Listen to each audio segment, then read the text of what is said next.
না পিয়ার ভাই, মনে করার কি আছে? আজীবনের অভ্যাস তো দূর করা যায় না। 3টার মিটিং সন্ধ্যার পরে এবার এটাই কথা। আমাকে তো এখন আবার কথার উপরে রাজনীতি।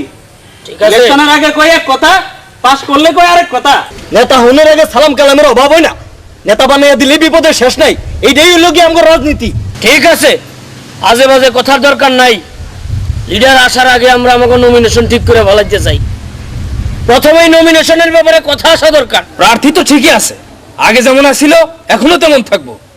কোনো সমস্যা হলে পরে দেখা যাইব। এলাকার নেতা হিসাবে জনগণ আগামী এমপি নির্বাচনে পিয়ার ভাইকে চাইতে আছে। নমিনেশন যেটি আছে সেটি থাকবে, পরিবর্তন দরকার নাই। কথাটা খুব ভালো শুনাইলে না?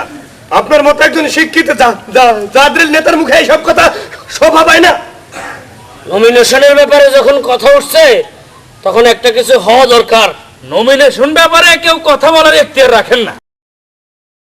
প্রার্থী পরিবর্তন করেন, তাহলে পার্টিতে আসি, তাহলে পার্টি করুন না। কি পিয়ার ভাই, রাজনীতি বুঝা ফেলাইছেন? রাজনীতি বড় কঠিন জিনিস। কঠিন সহজ বুঝি না। আর না, প্রার্থী পরিবর্তন করেন। ওই মিয়া, এতক্ষণ কিছু কই নাই, ইয়ার কি মারার জায়গা দাও না। মুখ সামনে কথা কন। পার্টি অফিসে ইয়ার কি মারতে আই নাই। ক্ষমতায় থাকাকালে নিজের বুঝটা তো ঠিকই বুঝা লইছেন। কেন্দ্রীয় কমিটির অনুদানের টাকা আত্মসাৎ করছে কারা? ওই মিয়া, তোমার টাকার হিসাব দেওয়া লাগবো। হিসাব দিতে হইব, 100 বার হিসাব দিতে হইব। তুমি বেশি বার বেড়ে গেছে, আমি একটা কথা বলবো না।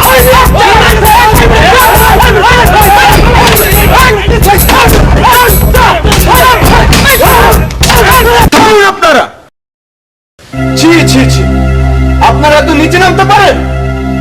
আমার ভাত তো অবাক লাগছে।